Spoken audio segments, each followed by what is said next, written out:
the Winter Olympics that were up in your neck of the woods. Yeah. What I mean, talk about an ultimate stage to have it happen and stuff to go right in your favor. I mean, again, bummer for the skier got hurt, but what the heck happened? How did you even get called for that? That's like crazy. Yeah, right. So yeah, a highlight of my career for sure. 2010, Vancouver Whistler combination wins the bid for the Winter Olympics. So a bunch of the events are in Vancouver, and the downhill skiing is in Whistler, and a bunch of the freestyle skiing and ski cross and stuff is on some local hills. So the downhill skiing is happening in Whistler, actual famous downhill course from the World Cup back in the day, no longer on the circuit, but a really revered downhill course, considered one of the harder on the circuit back in the day. So it's here. So then you're like, okay, well, what's ResQ going to look like around that? And of course, we know in Europe, that's what they always do. They use fixed line or hoist to rescue skiers. Lake Louise, another ski area in Canada that has always been still is on the World Cup downhill and Super G ski racing circuit, has a long history, and they utilize those Parks Canada rescue technicians that I was mentioning earlier, and they do fixed line rescue there. And as far as I understand, FIS, the overarching ski racing federation, as well as the Olympic Federation, they mandate that you've got helicopter egress ability during these races. So you're like, okay, so it's going to be fixed line rescue. So then who's going to do it? Is it going to be paid? Is Parks Canada going to come and do it?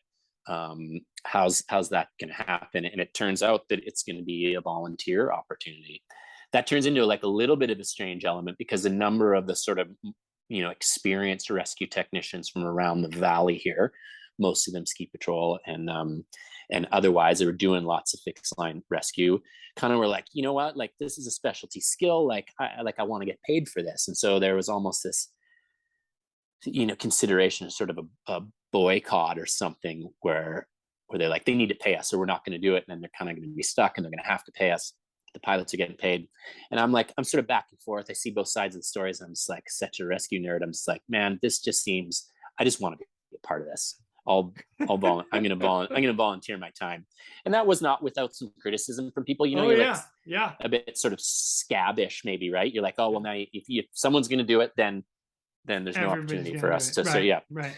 Yeah, you either all need to come together and say no right from the get-go, I guess so. So apologize to those you basically people that screwed think maybe everybody. Nice job. Yeah. I apologize to those people that think it was the wrong idea. I selfishly, I just really wanted to be a part of it, and I was lucky enough to get picked for the team to do that among some other really experienced people, and it turned out to be worth every penny I didn't make. That's awesome. So that sort of came together. The hashtag worth it. Yeah, totally. So the policy was that you run a World Cup event the year ahead as a trial. So we did a trial run on the World Cup that came here. Was it the year before? Maybe 2 years before. And we did that. Blackcomb Helicopters was the aircraft provider. And then coupled with the volunteers, some of us were connected to the company that manufactures the fixed line equipment in Canada as well. So Mergeco being the kit we used there.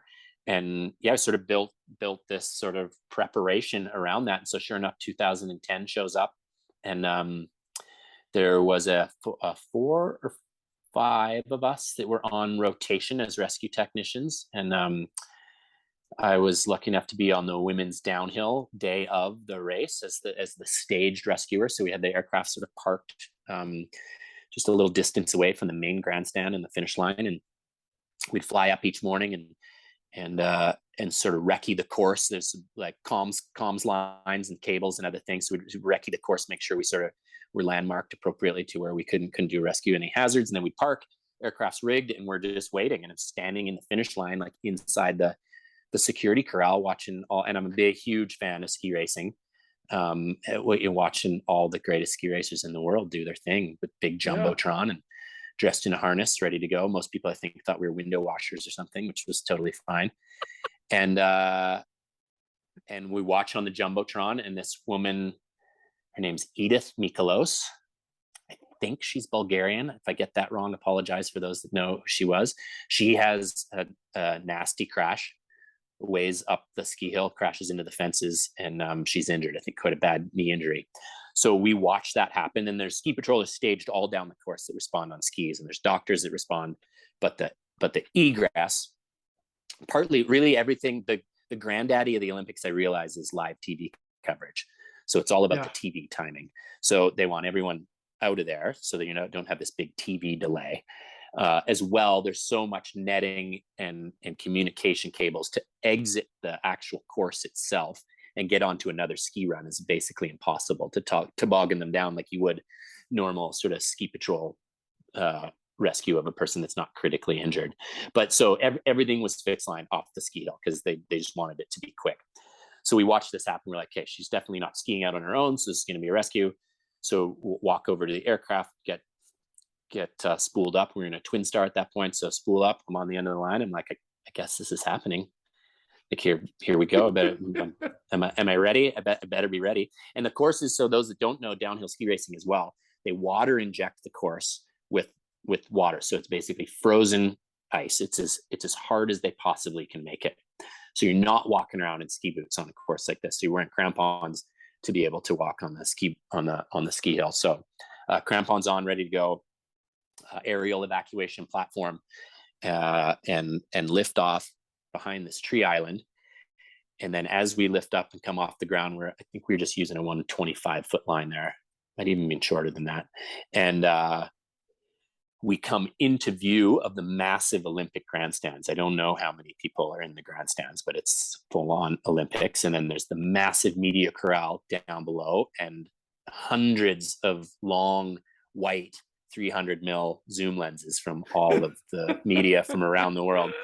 And I come up from behind the tree island, and I look to the grandstands, and I'm just like, this is the Olympics. I'm doing this at the Olympics. Like, it really was a meaningful moment to me. And then I see every single lens there turn and point at me. And I'm like, oh, okay. Do not screw this up. Do not screw this up. On camera. I was like, don't pick your nose. Don't fumble. So anyways, luckily we go and land. The pilot, who most people would agree is sort of the Obi-Wan Kenobi of long lining, guy named Paul Copeland, just an absolute wizard, set down so gently, such a calm demeanor, just a really, really great airman. Set down gently, no stumbling, get to the side of the run. The ski patrollers have sort of already prepped this person. She's got a knee injury. She's otherwise not stable. So the pressure's sort of off with respect to like patient management. She just needs to be evacuated. So we get her loaded up in the stretcher and back on the into position to receive the long line. Again, Paul Copeland, the hook just comes in and it is just like direct to the hand, super smooth. Make the connection and we're gone. Up and out of there, back to staging, land. So we had two options too. We could fly to this remote trauma center that they had built, like a military style trauma center, or we could just go back to staging for non-critical and they would get ambulance access from there. So the call itself wasn't particularly complex, but being a part of the only long line rescue in the Olympics there, it was an incredible opportunity for me. Really, really proud to have been a part of that. And again, looking into it, like stumbled into it, nerdily, just wanted to do it, wanted to be a part of it. Very lucky to be one of the people on, like it could have been any one of the other rescuers. I just happened to be on the day that it happened, and I was sort of first up rescuer.